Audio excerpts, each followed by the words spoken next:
फसल अच्छी थी और वो पानी में बह गई। उन लोगों के दिल से पूछो कि उनके दिल पर क्या बीत रही होगी, जो कि सिर्फ खेती पे डिपेंड रहते हैं। सभी का स्वागत है आज के इस न्यू ब्लॉग में। दोस्तों फिलहाल मैं 4-5 दिनों से अपने खेत पर नहीं गया था और पता भी नहीं कि क्या अपडेट है।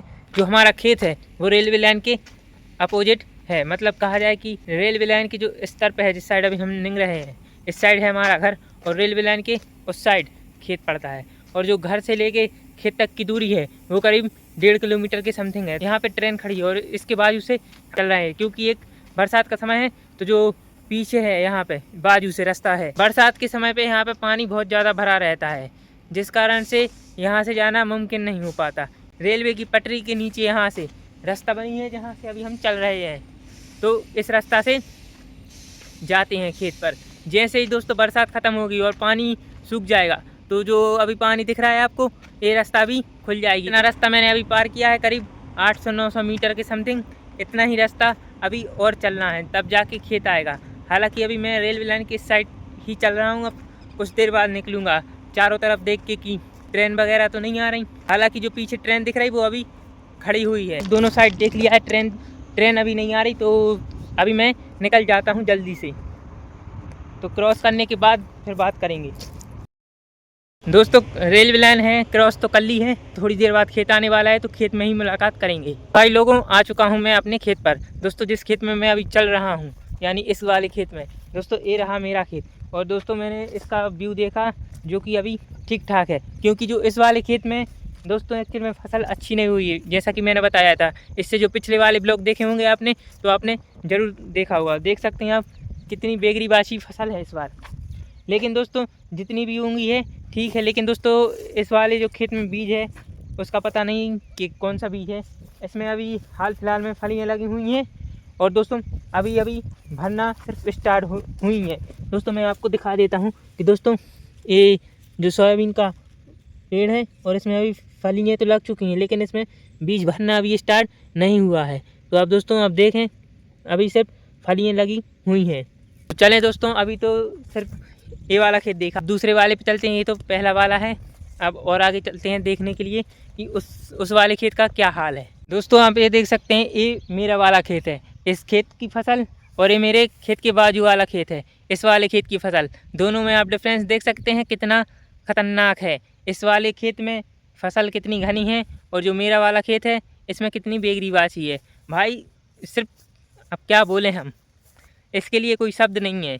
सब किस्मत की बातें हैं, क्या पता कब क्या हो जाए। किसानी में तो भाई यही एक रूल चलता है, किस्मत पर।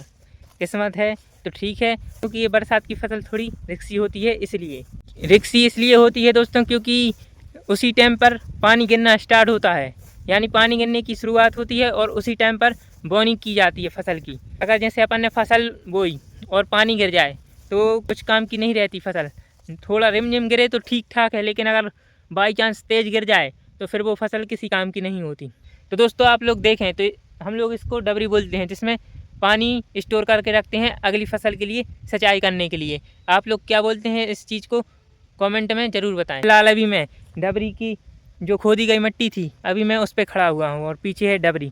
तो दोस्तों ये रहा वो खेत जिसमें सोयाबीन की फसल है। इस वाले खेत में दोस्तों सिर्फ ठीक ठाक कह सकते हैं कि ठीक ठाक सोयाबीन है। वो क्यों, तो चलिए मैं दिखाता हूँ। हालांकि आप बेगरीबाशी है ये तो आपको दिखाई दे रहा होगा, और अभी मैं इसको भी दिखा देता हूँ। अब दोस्तों आप लोग सोच रहे होंगे कि ये कुल्हाड़ी किस लिए लिए हों, तो दोस्तों मैं आपको बता दूँ, क्योंकि बरसात की फसल होती है और थोड़ी देख कर भी चलना पड़ता है, क्योंकि कीड़ा पतंगा भी दिख जाते हैं, और ये नॉर्मल सी बात की जाए तो सेफ्टी के लिए हो जाती है।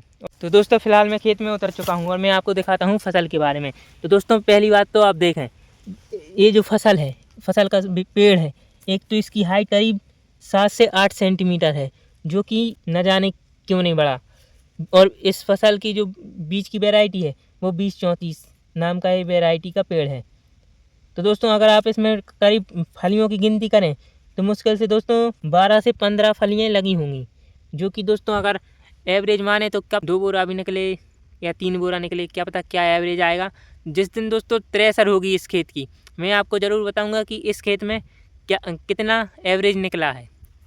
दोस्तों आप इस खेत की पहचान में दोस्तों आप समझ लें कि इस खेत में डबरी खुदी हुई है पानी की। दोस्तों अगर फसल पकने की बात की जाए तो दोस्तों फसल है वो पूरी तरीके से सोयाबीन की फलियां भर चुकी हैं, अब बस पकना बाकी है। और जो पकने की जो कहा जाए कि कैसे पता चलेगा हम लोग के लिए कि जो सोयाबीन की फसल है वो पकने लगी, तो दोस्तों आप देख सकते हैं जो सोयाबीन की फसल होती है उनके पत्ते पीले होना शुरू हो जाते हैं, यानी इससे आप अंदाज़ा लगा सकते हैं कि जो फसल है अपनी वो पकना शुरू हो चुकी है। तो चलिए मैं आपको एक जूम करके भी बता देता हूँ पास से कि किस प्रकार से दिखाई देता है पेड़। दोस्तों आप देख सकते हैं ये रहा सोयाबीन का पेड़।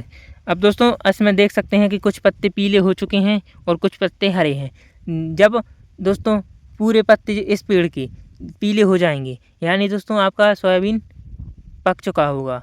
और जब ये झड़ जाएंगे यानी गिर जाएंगे पूरे पत्ते, सिर्फ अकेला इसका जो तना है यानी जो सिर्फ पेड़ की शाखाएं हैं ये बचेंगी, यानी दोस्तों फिर आपका जो सोयाबीन का पेड़ है वो कटने के लिए तैयार हो चुका है। तब जाके आप सोयाबीन की फसल को काट सकते हैं। अब चलते हैं आगे। तो मैं ये थी थोड़ी नॉर्मल जानकारी कि आपको भी पता होना चाहिए कि सोयाबीन की फसल करीब 3 महीने में आती है, लेकिन आप वेराइटी पर डिपेंड करता है। जैसे 20-34 वेराइटी है, एक 90 दिन में पकना स्टार्ट हो जाती है, 90 दिन में आ जाती है, फिर उसके बाद काट सकते हैं। पेड़ से पूरे पत्ते झड़ जाते हैं तब उसको काटा जा सकता है। दोस्तों फसल बहुत से लोगों की अच्छी होती है और बहुत से लोगों की थोड़ी बेगरी बाची होती है। जैसे कि कहा जाए दोस्तों अभी हमारी जो फसल है वो बेगरी बाची है, तो दोस्तों इसमें जो हम लोगों ने करीब लागत लगाई है करीबन वो वापस होगी, क्या पता वो भी ना हो। लेकिन दोस्तों जिनकी फसल अच्छी थी, जैसे दोस्तों पंजाब में आपको पता है कि बाढ़ आ चुकी है, तो जिनकी फसल अच्छी थी और वो पानी में बह गई, तो दोस्तों उन लोगों के दिल से पूछो कि उनके दिल पर क्या बीत रही होगी, जो कि सिर्फ खेती पे डिपेंड रहते हैं। क्योंकि दोस्तों इसमें कोई ख़ास प्रॉफिट नहीं है हम लोगों के लिए।